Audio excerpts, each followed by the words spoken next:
ನಮ್ಮ ಹೆಸರು ಬಂದು ಹನುಮಂತ ಒಟ್ರ ಅಂತೇಳಿ, ನನ್ನ ಮಗ ಹೇಮಂತ್ ಒಟ್ರ ಅಂತೇಳಿ. ನಾವು ಪ್ರತಿ 15 ದಿನ 20 ದಿನಕ್ಕೆ ಬಂದು ನನ್ನ ಮಗ ತಲಸೀಮಿಯ ಕಾಯಿಲೆಯಿಂದ ಬಳಲ್ತಾ ಇದ್ದಾನೆ. ಆದ ಕಾರಣ ಪ್ರತಿ 21ರಿಂದ 15 ದಿನಕ್ಕೆ ಬಂದು ಬ್ಲಡ್ಡನ್ನು ಹಾಕ್ಸ್ಕೊಂಡು ಹೋಗ್ತಾ ಇದ್ವಿ. ಆ ರಕ್ತವನ್ನು ತಯಾರು ಮಾಡೋಕೆ ಆಗ್ತಾ ಇಲ್ಲ. ದಯವಿಟ್ಟು ರಕ್ತವನ್ನು ಯಾರು ದಾನವಾಗಿ ನೀಡ್ತಾರಲ್ಲ ಅಂಥ ದಾನಿಗಳು ಸ್ವಯಂ ಪ್ರೇರಣವಾಗಿ ಇದೇ 16ನೇ ತಾರೀಕು ಮಹೇಶ್ವರ ದವಾಖಾನೆಯಲ್ಲಿ ಬಂದು ತಮ್ಮ ಸ್ವಯಂ ಪ್ರೇರಣೆಯಿಂದ ರಕ್ತವನ್ನು ದಾನ ಮಾಡಬೇಕು.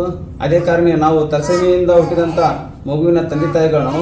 ಆದ ಕಾರಣ ಇಂಥ ಮಕ್ಕಳನ್ನ ಬದುಕಿಸ್ಬೇಕಾದ್ರೆ ನಿಮ್ಮ ರಕ್ತದಾನ ಶ್ರೇಷ್ಠ. ಆದ ಕಾರಣ ರಕ್ತದಾನ ಮಾಡ್ಬೇಕಂತ ತಮ್ಮಲ್ಲಿ ಕೈ ಮುಗಿ ಕೇಳ್ಕೊಂತೀವಿ. મારું નામ મંજુનાથ રાઠોડ, મારા છોરીનું નામ દિવ્યા રાઠોડ. એને તલાસીમી રોગ છે, એને લોહી ಜಾರಿ છે ಮಿನಾರ್ಗಿನ ಲೋಹಿ ಕತ್ತಿ ಮಾಡ್ರಿಕಂತಿ ತಮ್ಮ ಹೆಚ್ಚಿನ ಮಾಣಸ ಅಂತಾನೆ ಏನು ಲೋಹಿ 16ನೇ ತಾರೀಕು ದಿನಾಗತ್ತ ಆಮೇಲೆ ಠೀಕ್ ಹಾಂ ಮಿನಾರ್ಗಿನ ಲೋಹಿ ಧೂಣಾಗತ್ತ ಕತ್ತೇರಿಗಂತ ದವಾಖಾನೆ ಹಳಿಕೆರೆचं तमचेचं दिनागतं ठीक असतं. लोही ಮಿನಾರ್ಗಿನ ठीक आहे जायचं देखो तर मग खरं 16ನೇ तारीख आहे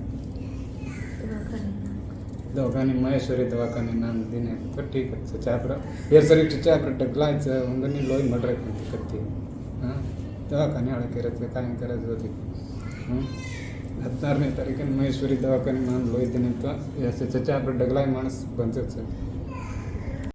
ಫೌಂಡೇಶನ್ ಇಲಿಕಲ್ ಪರವಾಗಿ ನಾನು ಡಾಕ್ಟರ್ ಪವನ್ ದರಕ್ ನಿಮ್ಮನ್ನು ಈ ಸಭೆಯಲ್ಲಿ ಸ್ವಾಗತವನ್ನು ಕೋರುತ್ತೇನೆ. ಬರುವ ದಿನಾಂಕ 16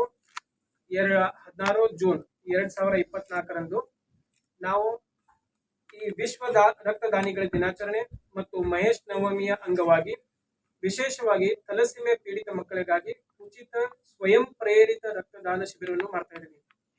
ಇದಕ್ಕೆ ಕಾರಣ ಏನಂದ್ರೆ ತಮ್ಮೆಲ್ಲರಿಗೂ ಗೊತ್ತಿರುವ ಹಾಗೆ ಕಳೆದ 2015 ಅಂದ್ರೆ 8-9 ವರ್ಷದಿಂದ ನಾವು ಈ ತಲಸೀಮಿಯ ಮಕ್ಕಳ ಪರವಾಗಿ ಉಚಿತ ಚಿಕಿತ್ಸೆಯನ್ನು ಮಾಡ್ತಾ ಇದ್ದೀವಿ. ಇಲ್ಕಲ್ ಸುತ್ತಮುತ್ತಲ ತಾಲೂಕಿನ ಮತ್ತು ಬಿಜಾಪುರ, ಬಾಗಲಕೋಟೆ, ಗದಗ ಜಿಲ್ಲೆಯಲ್ಲಿ ಕೂಡ ತಲಸೀಮಿಯ ಮಕ್ಕಳು ಇದ್ದಾರೆ. ಅಂತ ಮಕ್ಕಳಿಗೆ ಸುಮಾರು ಈ ಫೌಂಡೇಶನ್ ವತಿಯಿಂದ ಒಂದು 25 ಮಕ್ಕಳಿಗೆ ನಾವು ಟೋಟಲಿ ಈಗ ಲಾಸ್ಟ್ 8-9 ವರ್ಷದಿಂದ ಚಿಕಿತ್ಸೆಯನ್ನು ಮಾಡ್ತಾ ಇದ್ದೀವಿ. ಅದರಲ್ಲಿ ಯಾಕೆ ಇವ್ರಿಗೆ ಮಾಡ್ಬೇಕು ಉದ್ದೇಶ ಏನಂದ್ರೆ ನಿಮಗೆಲ್ಲರೂ ಗೊತ್ತಿದೆ, ಈ ಮಕ್ಕಳಲ್ಲಿ ರಕ್ತ ಉತ್ಪತ್ತಿ ಆಗುವುದಿಲ್ಲ.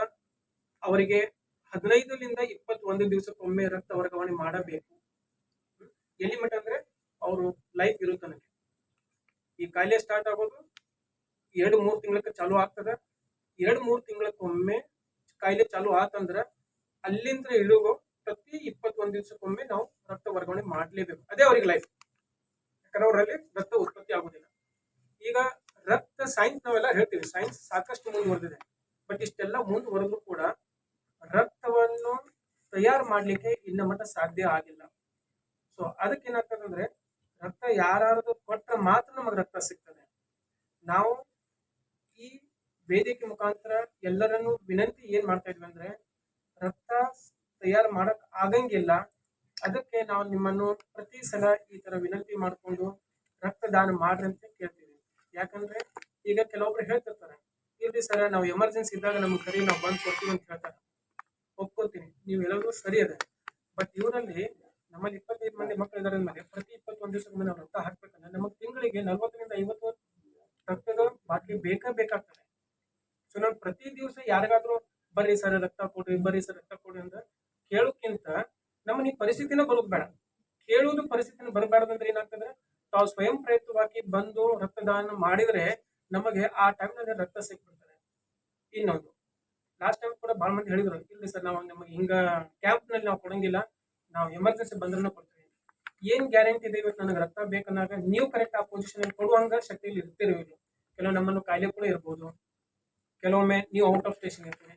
ಸೊ ಇಂಥವೆಲ್ಲ ಆಗ್ಬಾರ್ದು. ಉದ್ದೇಶಕ್ಕ ನಾವು ರಕ್ತದಾನ ಶಿಬಿರವನ್ನು ಮಾಡಿ ಯಾವಾಗ ಕೂಡ ಸ್ಟಾಕ್ ನಲ್ಲಿ ಇತ್ತಂದ್ರೆ ನಾವು ಆರಾಮಾಗಿ ಅವ್ರು ಕೂಡ ರಕ್ತ ಹಾಕ್ಬೋದು. ಯಾಕಂದ್ರೆ ಬಹಳ ಸಲ ನೋಡಕತ್ತೀವಿ ನಾವು ಲಾಸ್ಟ್ ಒಂದು 2-3 ತಿಂಗಳಲ್ಲಿ ಏನಾಗಿತ್ತಂದ್ರೆ ಈಗ ಕ್ಯಾಂಪ್ಸ್ ಕೂಡ ಆಗ್ತಾ ಇರ್ಲಿಲ್ಲ. ಆಮೇಲೆ ಪ್ರತಿ ಸಲ ಇವ್ರ ಮಕ್ಕಳು ಬರ್ಬೇಕು, ಬೆಳಿಗ್ಗೆ ತಮ್ಮ ಊರ್ಲಿಂದ, ಆಮೇಲೆ ಇಲ್ಲಿದವ್ರು ಇಲ್ರಿ, ಅವರು ಸುತ್ತಮುತ್ತ ಹಳ್ಳಿಯಿಂದ ಬರ್ತಾರೆ. ಅವರೆಲ್ಲ ತಮ್ಮ ಕೆಲಸಗಳನ್ನು ಬಿಟ್ಟು ಬರ್ತಾರೆ. ರಕ್ತ ಇಲ್ಲ ಮೇಲೆ ಅವ್ರಿಗೆ ಏನ್ ಅನ್ಸುತ್ತೆ, ಸರ್ ಇವತ್ತು ರಕ್ತ ಅರೇಂಜ್ ಆಗ್ತಾ ಇಲ್ಲ, ನಾಳೆ ಮತ್ತೆ ಬರ್ರಿ ಅಂತ ಹೇಳ್ತೀವಿ.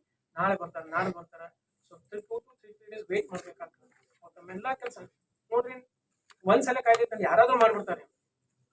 ಅವ್ರ ಜೀವನದಲ್ಲಿ ಅವ್ರ ಒಂದು ಡೈರಿನಲ್ಲಿ ಬರ್ದ ಇಟ್ಬಿಡ್ತಾರೆ 15 ದಿವಸಕ್ಕೂ ನಾವು ಆಸ್ಪತ್ರೆಗೆ ಕಾಣಬೇಕು. ಬರೀ ಮಗು ಅಲ್ರಿ, ಮಗುವಿನ ಜೊತೆ ತಂದೆ ತಾಯಿ ಕೂಡ ಬರ್ತಾರೆ. ಕೆಲವೊಮ್ಮೆ ತಂದೆ ಏನೋ ಕೆಲಸ ಅಜ್ಜ ಅಜ್ಜಿ ಬಂದಿರ್ತಾರೆ. ಸೊ ಅವ್ರನ್ನ ನಾವು ಹಿಂಗೆ ಅಡ್ಡಾಡ್ಸಕ್ಕೆ ಸ್ಟಾರ್ಟ್ ಮಾಡಿದ್ರೆ ತೊಂದರೆ ನಮಗೂ ಗೊತ್ತಾ, ಯಾಕಂದ್ರೆ ನಾವು ಕನ್ನಡ ನೋಡಕತ್ತೀವಿ, ಜನರಿಗೆ ಇದು ಗೊತ್ತಿರಂಗಿಲ್ಲ. ಸೊ ಅವೆಲ್ಲ ಪ್ರಾಬ್ಲಮ್ ಆಗಬಾರ್ದು ಉದ್ದೇಶಕ್ಕೆ ಈ ಶಿಬಿರವನ್ನು ಮಾಡ್ತಾ ಇದ್ದೀವಿ. ನಮ್ಮ ಮುಂದಿನ ಉದ್ದೇಶ ಏನಂದ್ರೆ ಪ್ರತಿ ಹಳ್ಳಿಯಲ್ಲೂ ಕೂಡ ನಾವು ರಕ್ತದಾನ ಶಿಬಿರ ಎವ್ರಿ ಮಂತ್ ಒಂದು ಕ್ಯಾಂಪ್ ಮಾಡಿದ್ರೆ ನಮ್ಗೆ ರಕ್ತ ಈಜಿ ಸಿಗ್ತದೆ ಅಂತ ಹೇಳಿ ಎಲ್ಲ ದಾನಿಗಳಲ್ಲಿ ಒಂದು ಈ ವೇದಿಕೆ ಮುಖಾಂತರ ಇನ್ನೊಮ್ಮೆ ವಿನಂತಿ ಮಾಡ್ತಾ ಇದ್ದೀನಿ. ದಯವಿಟ್ಟು ಹೆಚ್ಚಿನ ಸಂಖ್ಯೆಯಲ್ಲಿ ಬಂದು ಈ ಮಕ್ಕಳ ಪರವಾಗಿ ಕಾಳಜಿ ವಹಿಸಿ ತಾವು ಸ್ವಯಂ ಪ್ರೇರಿತವಾಗಿ ಬಂದು ರಕ್ತದಾನ ಮಾಡಿದ್ರೆ ಈ ಸಂಘಕ್ಕೆ ಮತ್ತು ಆ ಮಕ್ಕಳಿಗೆ ಒಂದು ಹೆಲ್ಪ್ ಆಗ್ತದೆ ಅಂತ ಹೇಳಿ ತಮ್ಮನ್ನು ಕೇಳ್ತೇನೆ. ಧನ್ಯವಾದ.